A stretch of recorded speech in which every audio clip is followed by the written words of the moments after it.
Kevin Walsh of SportsGrid here. We're now joined by AEW's very own Will Ospreay as the company approaches their second time out at Wembley Stadium. Will, how do you feel going to Wembley for a second time? Obviously, a big part of last year's show and the great match with Chris Jericho. Now this year lined up to go against MJF.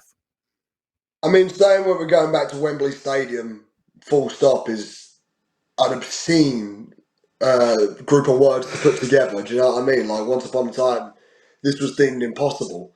And last year was such an incredible feeling to be a part of. And I wasn't even a part of the roster at that time. Like, I was brought in as an outsider, which is a ludicrous statement, another ludicrous statement to say when you got so many people signed back here. And then I get on the show. And then obviously the risk paid off because I'm coming back next year.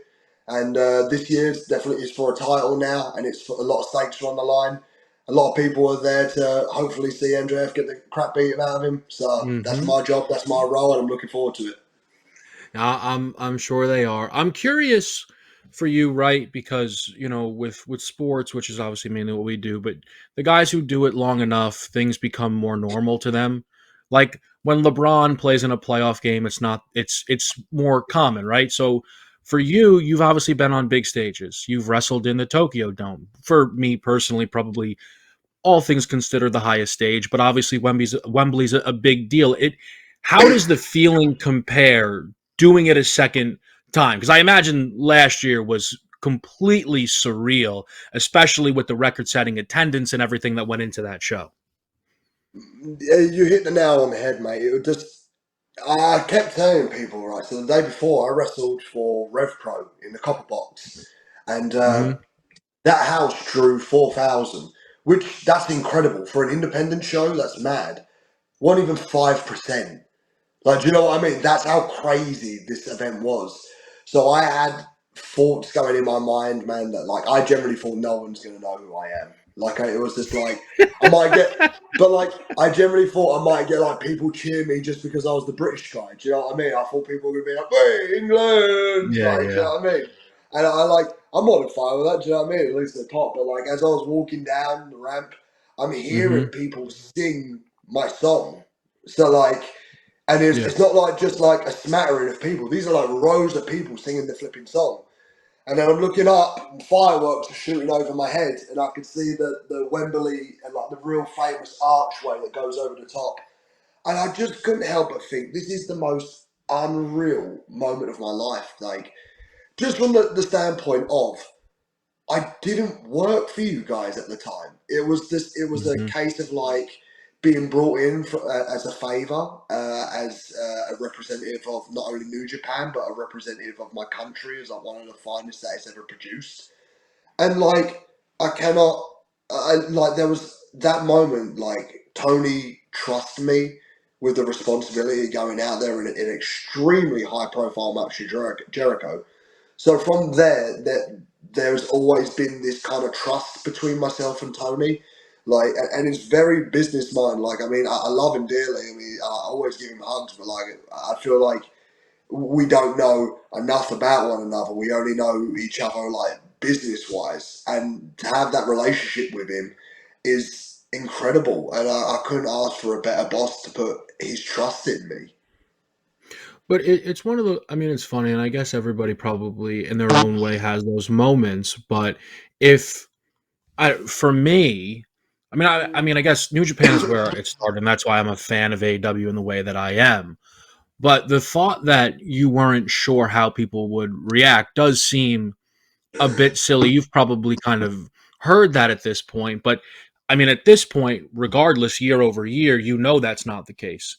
You know that the reactions that you've been getting since Takeshita at Revolution, Danielson at Dynasty, and every single thing in between. So, you must feel to some degree that you go into this as one of the main guys on the show, one of the biggest stars within this company on the biggest stage that you guys have.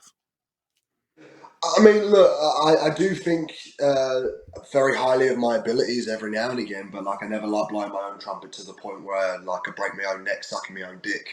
But my whole thing is, man, it's just been like it's been a crazy little journey to come into AEW as a bad guy.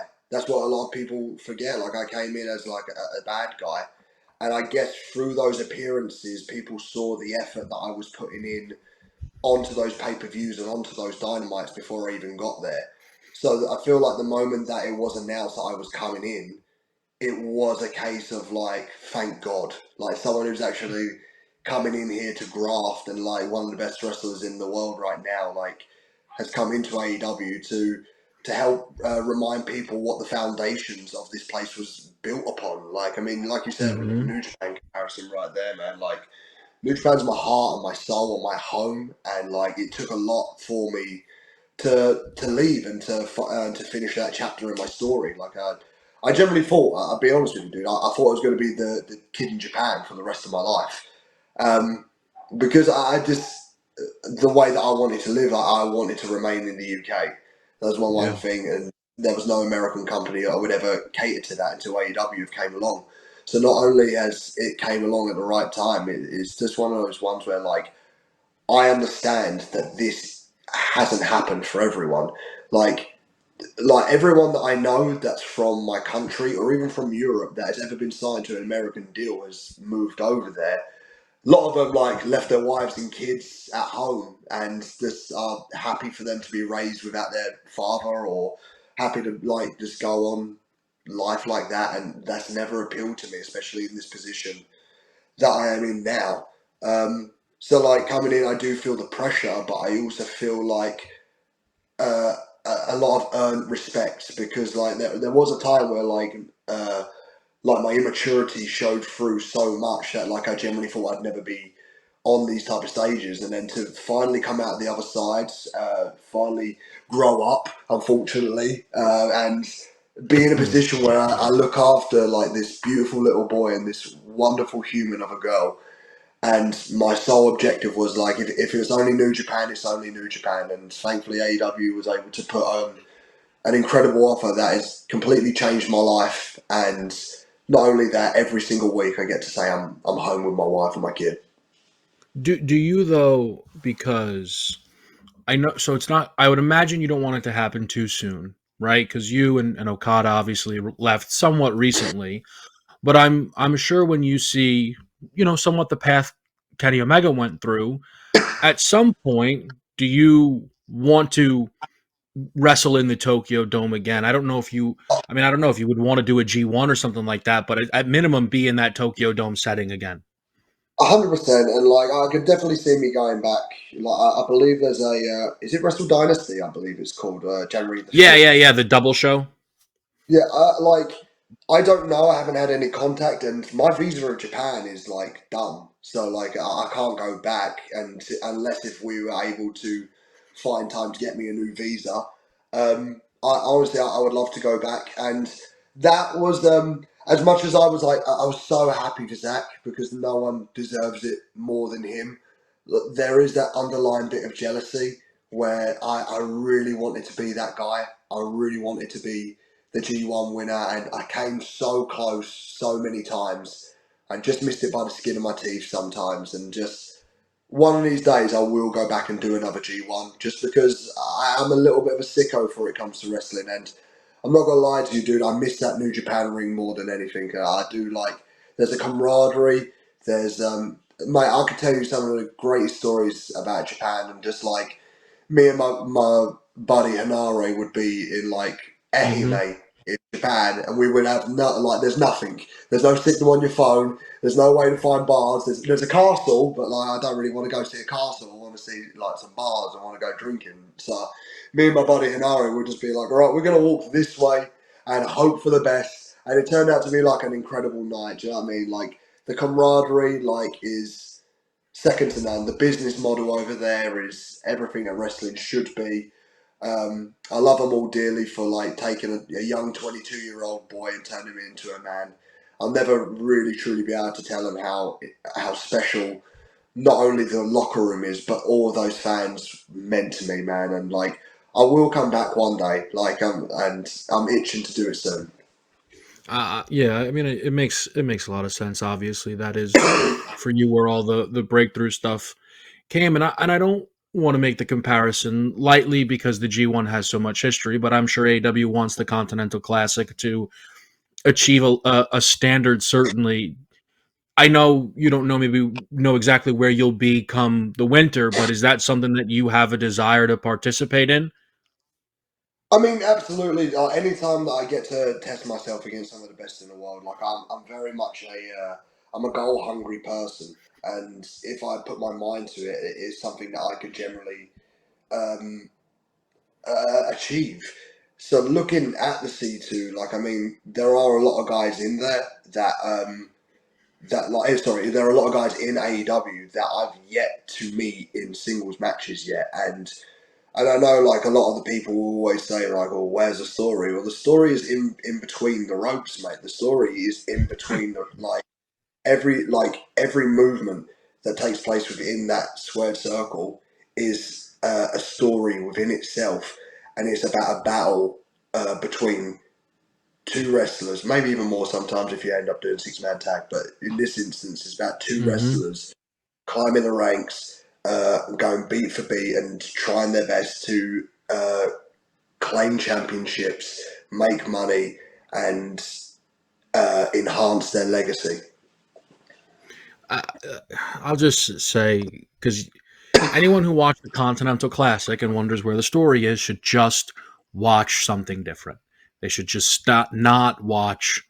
It's very, very, very simple to understand the story unless you are looking for something different, which you can find elsewhere. Because the Continental Classic was full of story. Um, I'm curious from the change of now, obviously working for AEW, which is also it's when I say a TV show, I mean the TV revenue dictates so much, and obviously I would imagine that that's not a shift because those conversations within New Japan you don't hear as much about. Is that something that you pay attention to at all when we talk about long-term viability? Because Tony's been hinting at it a lot, which he likes to do, and it seems like once that becomes solidified, it's going to be an incredible thing for anybody involved with AEW. I mean, like, of course, I think it's very important that we do pay attention to feedback constantly, whether it's TV or whether it's social media, whether it's YouTube. Like, feedback is feedback, and we should be constantly listening to our fans. I won't lie to you and say that I fully understand TV ratings just because I live in a different country. So, like, I don't Mm-hmm. watch it live. I don't really understand like when they dip and it's like, oh well, you should have announced this, and it's kind of one of those things where you just, well, don't you just stay to watch the show? Like, I mean, sometimes, man, like, you could just be channel flicking. And I just don't know. Like, it's like for years I've been thinking, is TV just dead? And like, I mean, clearly it isn't, because like a lot of fans very much pay attention to this. So Mm-hmm. it's something that I in turn need to pay attention to as well. But it's just one of those ones where I don't fully understand it, and all I can do as a performer is, the moment the red light is on, is just deliver to the best of my abilities. And I mean, I'll be honest with you, you put any type of numbers in front of my way, mate, I've got dyslexia. I'm not very good with this type of stuff. Well, listen, there's also a lot of people who spend time talking about wrestling ratings who don't know what they're talking about. So I wouldn't concern yourself with it too. Things are good, no matter what people who don't want AEW to do Mate, well say.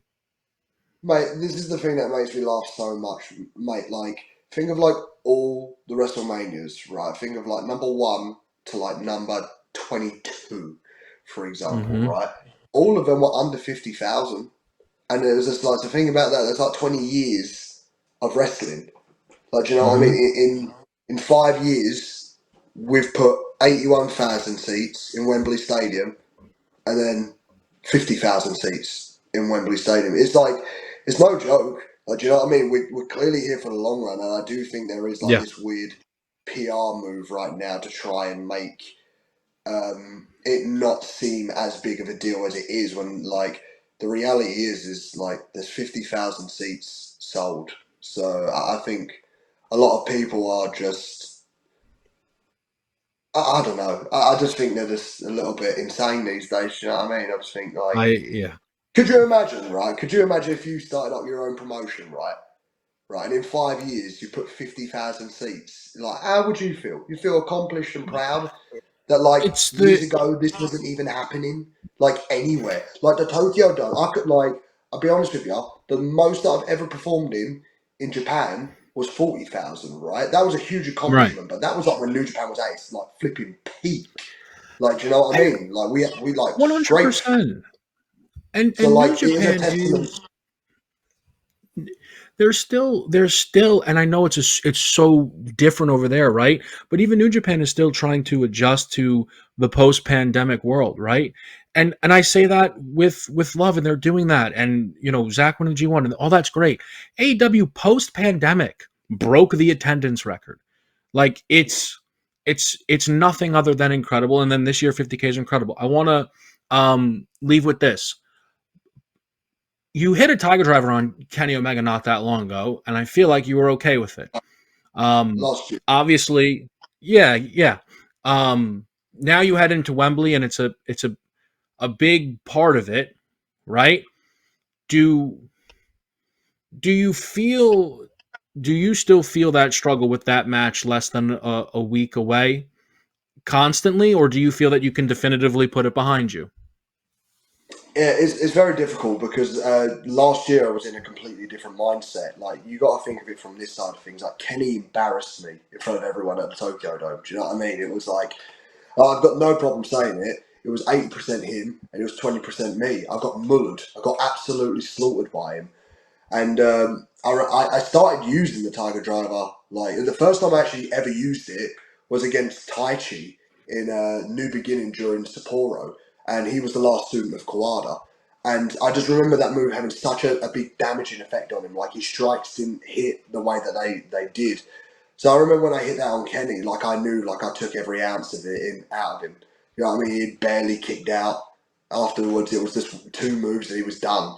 Like no more kickouts after that, he was done. But like a lot's changed since then. And more or less, it's like okay, I do hear why people are saying like just do the move. Like I've seen other people do it, and I'm along the lines of like if everyone else wants to do it, but just like this is like really fuck with my mind, man. Like you have no idea. Like there's no way to protect yourself if you're a trained wrestler, right? Even in like if we're going like kayfabe sense, like if you're a trained wrestler, right, you are taught how to protect yourself, and more importantly, to protect your opponent.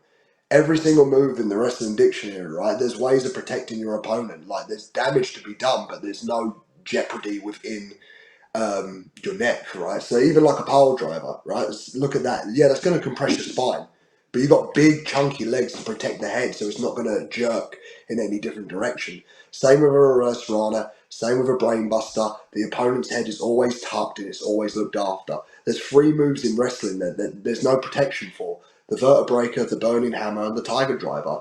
They're very dangerous moves. And then if you look at what happened with Brian, like I was, mate, I've never felt like that before. I've never looked at someone that I generally look up to and idolize, and then I'm hearing him like scream, like, and it's not like a man, I can't even explain. It was kind of like a weep, man. I didn't like that. Mm-hmm. Um, so in doing that, I just feel like that shouldn't be even involved in my moveset anymore. It was taken off American TV ever since the existence of American TV. I don't think I've ever seen anyone hit a Tiger Driver on American TV. So there's probably a reason for it. And I mean, this is one where like it kind of eats me up as well, right? So when I did Revolution, Ricky Steamboat actually wanted to give me some pointers, and he was talking to me about strategy. So then I started talking to him, and I said like, if all else fails, I'm just going to hit him with this. And I showed him the Tiger Driver. His face completely changed. And he actually, I remember the words he said to me. He said, "Don't bastardize that move." Basically, like, don't do it all the time because, like, one of these days is going to fuck someone up. And Lord beholds, when it happens, it's just like you can't stop overplaying those things in your head. And like, I get it, right? Brian's in the main event at Wembley, and like, well done to him. But just like, does anyone actually see the doctors inject the cortisone shots in his neck so he can go out and wrestle? Does anyone actually listen that he's going to have to go get neck surgery like later on this year? And like, I'm the cause of it.